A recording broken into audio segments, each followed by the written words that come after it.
Hello and welcome to the Acting Coach Network podcast. I'm your host, Savannah Madden, acting coach, award-winning theatre school owner and business coach for performing arts professionals who want more time, more income and zero burnout. Today's episode is a little different. It's just me and I want to talk to you about something I've been thinking about a lot lately. The CEO mindset for acting coaches and theatre school owners. This isn't just about making more money, it's about how we think about ourselves as business owners, how that mindset shapes our decisions, and ultimately how it shapes the growth of our business. Back when I first started my business, my theatre school, Madden Theatre Arts, in 2019, I taught every single lesson myself. I was working 7 days a week at one point, juggling all the admin, emails, payments, everything. Honestly, it was utterly exhausting. But I have to say, I didn't let that continue for too long because I made the decision to let go of the other freelance work I was doing, which wasn't part of my business, so that I could focus solely on my company. And then about 18 months to 2 years in, I started bringing in more help. Looking back, I probably should have done it a little sooner. It would have made my life quite a bit easier, but hindsight's a wonderful thing. And I imagine it would have allowed the business to grow a bit faster, but there we go. So the moment I started sharing the load and thinking a bit more strategically, rather than doing everything myself, that's when I think I really began to start stepping into that CEO mindset. Obviously, I didn't do it straight away, but I started making some steps towards it. And as I say, that's what I want to talk about today. How to start thinking like a CEO in your performing arts business. So first, let's talk about the difference between a business owner mindset and a CEO mindset. So a business owner mindset often means reacting to what's in front of you. You're teaching all the classes, answering all the emails, chasing payments, and basically just keeping things running. You're working in the business. A CEO mindset is totally different. It's proactive. You're working on the business. You're thinking strategically, making decisions that set your business up for growth and investing your time and energy in things that matter on a long-term basis. You're not just chasing today's to-do list, you're building the future you want. So I know that when I talk about things like coaching, mentoring, hiring help, there are two major blocks that I hear a lot. Time and time and time again. And don't worry, I am also guilty of this myself, and I'll go into that a little bit more as we go on. And those two things are, I bet you're already shouting it out at me, time and money. Time and money. So for time, it's the old adage, isn't it? I don't have time to add more to my plate. I just don't have time to do this. I'm so busy. Everybody is so blooming busy, aren't they? But listen, this is the thing, right? If you are working on your business, you're actually going to free up time rather than working in it. So when you bring in help, delegate, streamline processes, put systems in place, you create space to grow instead of just run around in circles.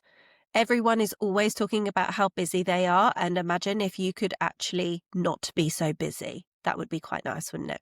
And with money, it's I can't afford it right now and I don't have the money for that. And honestly, I have been that person. I have been the person that was like, oh God, I don't think I can really afford that. But 9 times out of 10, when I have thought to myself, oh, I can't really afford that mastermind or that membership or that one-to-one coaching call, I have gone for it. And it has been such a brilliant investment because whatever I learned from that coaching session, mastermind, membership, whatever it was, it has always propelled my business forward because I have done my due diligence, I've done my research, and I've made sure that I've worked with people that I really want to work with who know their stuff and get me results. I know that it's a big risk, but taking a risk and spending money on a coach or mentor to improve your business is exactly what you need to do if you are stuck going round in circles. And of course it's scary. It felt scary to me at the time, but it has paid off massively in the long run.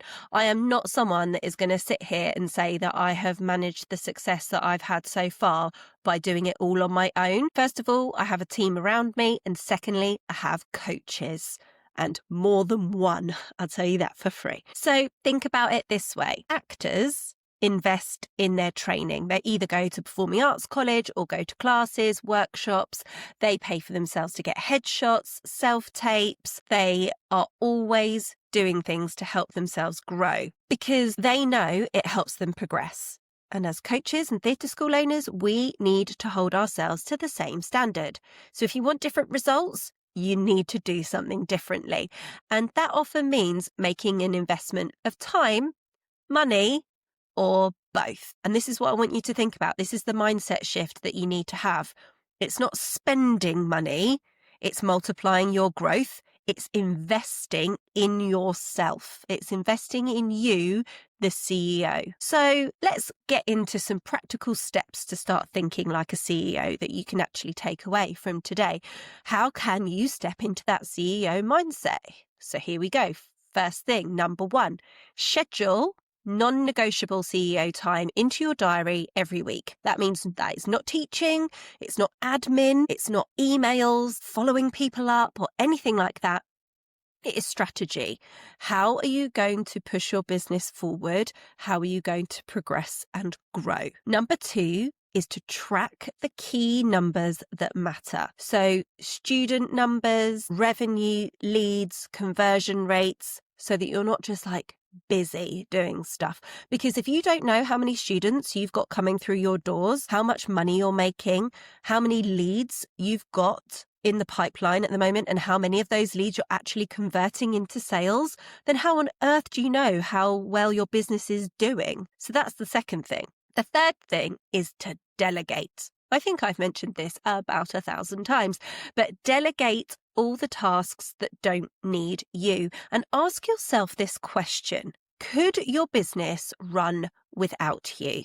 And if the answer is no, then you need to do some serious work to see what needs improving inside your business, because that is the riskiest kind of business to have if your business can't run without you. Could you also delay certain tasks that don't need your attention right now so that you can focus on more important things? So delegate all the things that are absolutely not your responsibility and you can give to somebody else, and delay certain tasks that are not a high priority, because your time is incredibly valuable. And my next thing is to surround yourself with people who think like CEOs, not just other coaches who are stuck in the spiral and they're stuck in their day-to-day and maybe they're giving off a little bit of negative energy, because you are the average of the 5 people you spend the most time with.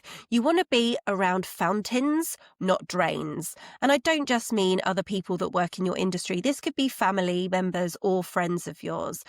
People that don't believe in you or don't see the quality of your work or don't understand what you do. Maybe it's time not to spend quite so much time with them. I know what I'm saying is not easy.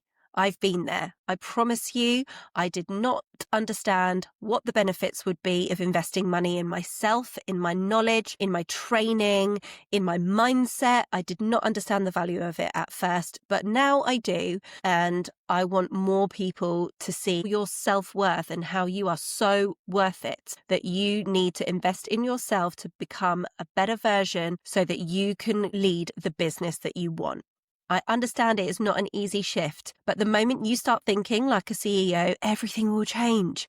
You'll make braver decisions. You'll stop being stuck in the weeds, and doors will open for you to opportunities that you didn't even know existed. So if this episode resonates with you in any way, take this as your reminder to carve out some CEO time this week. Even if it is just an hour of intentional focus, it can make an enormous difference. And if you need more help, then I highly recommend going out there, doing your research, doing your due diligence to find the coach that is right for you, who can help you see what impact you can have on your business and on your industry. So thank you so much for listening to this episode of the Acting Coach Network podcast. If you loved this episode, please share it with another acting coach or theatre school owner who needs a nudge to step into their CEO role. I can't wait to hear what you do with your CEO time this week. And if you'd like more personalised support in stepping into that CEO mindset, I work with coaches on a retainer basis, usually for a minimum of 3 months. And that way we can really focus on building your business, systems, and most importantly, your mindset so that you can start seeing real growth instead of just being busy all the time. You can find me on Instagram at the Acting Coach Network, where you can check out the latest tips, tricks, and behind the scenes of what's going on in my world. And you can also find my latest free resource in the show notes. I'll be back soon with more real conversations, expert insights, and tools to help you build a business you absolutely love. Until next time, keep going, stay kind to yourself, and I'll see you soon.